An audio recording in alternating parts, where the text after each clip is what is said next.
बुजुर्गी, इकराम और उसको इज्जत उसी को सबसे ज्यादा मिलेगी जो अल्लाह से सबसे ज्यादा डरेगा। मेरे भाइयों, अबू बकर सिद्दीक अल्लाह से डरा करते थे। मोहम्मद रसूलुल्लाह के डर का हाल तो ये था, बुखारी पढ़िए।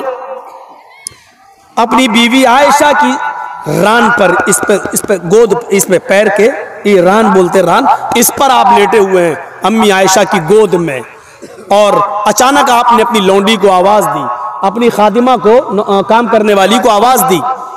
वो घर के बाहर है, सुन लिया लेकिन नहीं आई। दोबारा आवाज दी, सुन लिया लेकिन नहीं आई। तीसरी बार आवाज दी, उसने सुन लिया लेकिन नहीं आई। कहा आयशा जरा देखो तो कहां चली गई। हजरत आयशा ने जैसी दरवाजा खोला तो क्या देखा, वो तो घर के बाहर ही बैठी हुई है और बकरी का एक छोटा सा बच्चा उसके पास है और ऐसे ऐसे कर रही है उसको। होता ना, छोटे छोटे बच्चे भी खेलते हैं, तो ये तो बड़ी थी, बच्चे से खेल रही है। फरमाया, ए अल्लाह के रसूल ने 3 आवाजें दी, क्या तूने नहीं सुनी? कहा सुना। फिर क्यों नहीं आई? बच्चे से खेल रहे थे, बकरी के बच्चे से खेल रहे थे। कहा अल्लाह के नबी, मेरे सरताज, मेरे शौहर, इसने आपकी 3 आवाजें सुनी फिर भी नहीं आई, आइए इसको सजा दीजिए, इसको मारिए। अल्लाह के रसूल गुस्से में आए। बुखारी शरीफ की हदीस है। अल्लाह के नबी बाहर निकले और उस लौंडी से, खादिमा से कहा, सुन, मैंने तुझे पहली आवाज दी, तूने सुना था कि नहीं सुना था? उसने कहा जी सुना था। उस जमाने की नौकरानियां भी झूठ नहीं बोला करती थी। सजा मंजूर है लेकिन झूठ कबूल मंजूर नहीं है। हाँ सुनी। दूसरी आवाज दी, कहा वो भी सुनी। मैंने तीसरी बार तुझे आवाज दी, कहा अल्लाह के नबी मैंने वो भी सुना था, फिर तू क्यों नहीं आई? मैंने सोचा कि आप कोई बड़ा काम करवाएंगे, मैं थकी हुई थी इसलिए मैं बरा गई, मैं सुस्ती कर गई और इस बच्चे के साथ खेलती रही। अल्लाह के नबी सल्लल्लाहु अलैहि वसल्लम की आंखें लाल हो गई। ऐसा लगने लगा जैसे अनार का रस किसी ने आंखों में डाल दिया हो, इतना गुस्से में।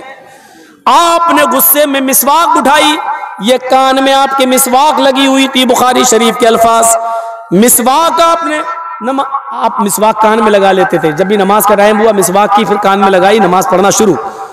जैसी नमाज का टाइम हुआ मिसवाक निकाली, मिसवाक की वजू बनाया और अंदर चले गए। तो मिसवाक कान में लगाए रहते थे। वो मिसवाक जो अल्लाह के नबी के कान में लगी हुई थी, इतनी बड़ी होगी, कितनी मिसवाक दांतों में करने वाली, और उसको उठाकर मारेंगे तो कितनी जोर से लगेगी। हम और आप अंदाजा लगाएं, कोई कोड़ा नहीं था, कोई दुर्रा नहीं था। आपने वो मिसवाक निकाली और निकालने के बाद तान लिया उसके ऊपर। मारना चाहते हैं उसको कि 3 मरतबा तूने मेरी आवाज सुनी और फिर भी नहीं आई। आपने वो मिसवाक उठाई, ऐसे करके उसके करीब ले गए और उसकी पीठ तक लाए। 1-2 इंच जब पीठ रह गई, 1-2 इंच का फासला रह गया, तो आपने मिसवाक रोक ली और मिसवाक कान में लगाई और रोते हुए आंखों में आंसू आ गए। रोते हुए आप फिर अपने हुजरे में चले आए। अम्मा आयशा कहने लगी, आए मेरे सरताज, उसने आपकी आवाज 3 बार सुनी और फिर भी नहीं आई।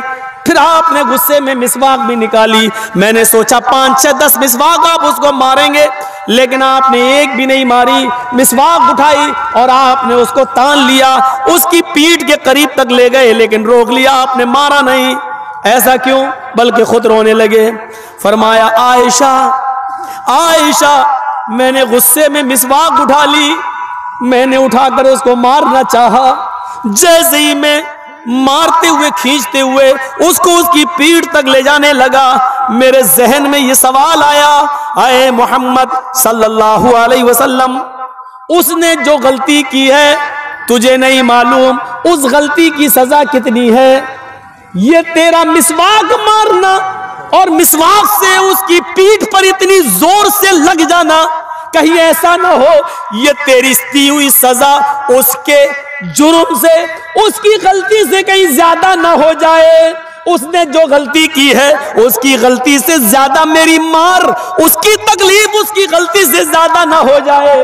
और फिर कयामत के दिन कहीं वो मेरे ऊपर मुकदमा न ठोक दे, अल्लाह की अदालत में मेरे साम मुझे पेश न कर दे कि मैंने इतनी बड़ी तो गलती नहीं की थी जितनी तेज और सख्त इन्होंने मुझे मिसवाक मारी, मुझे बदला चाहिए।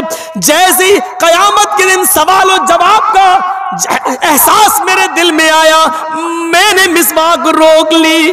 आयशा, मैं जिंदगी भर लोगों को माफ करता आया, फिर मैं अपनी खादिमा और लौंडी को कैसे माफ ना करूं? मैंने तो बड़े बड़े मुजरिमों को माफ कर दिया, तो फिर मैं इस खादिमा को कैसे माफ ना करूं? मुझे इस एहसास ने कि मेरी दी हुई सजा कहीं इसकी गलती से ज्यादा ना हो जाए, इसलिए मैंने रोक लिया। ये तकवा था, इसको कहते हैं तकवा, इसको कहते हैं परहेजगारी। एहसास क्या आ गया कि कहीं इसकी गलती से बढ़कर मेरी सजा, मेरी दी हुई सजा ना हो जाए और कयामत के दिन मुझसे हिसाब न ले लिया जाए। रोक लिया, अपने आप को एहसास पैदा करके रोक लेने का नाम तकवा है। यह नबी अकरम का तकवा था। उधर आइए अबू बकर सिद्दीक का तकवा देख लीजिए। हजरत अबू सईद खुद हजरत अबू बकर सिद्दीक का तकवा देखिए। उनका भी एक गुलाम था। भाई मैंने खरीदा है किसी को, वो मेरा गुलाम है, हम उससे काम करवा सकते हैं, मेहनत मजदूरी करवा सकते हैं, और मेहनत मजदूरी कराकर जो वो कमा कर लाएगा उसकी कमाई हम खा सकते हैं, क्योंकि वो मेरा गुलाम है, हमने खरीदा है। जायज है शरीयत के अंदर। अबू बकर सिद्दीक ने अपने गुलाम को भेजा, जाओ, रोजाना वो कुछ कमा कर लाता था, अबू बकर सिद्दीक को खिला देता था। एक दिन गया और जल्दी आ गया। हजरत अबू बकर सिद्दीक ने कहा, आज बहुत जल्दी आ गए हो? कहा हाँ, कुछ खजूर है मेरे पास।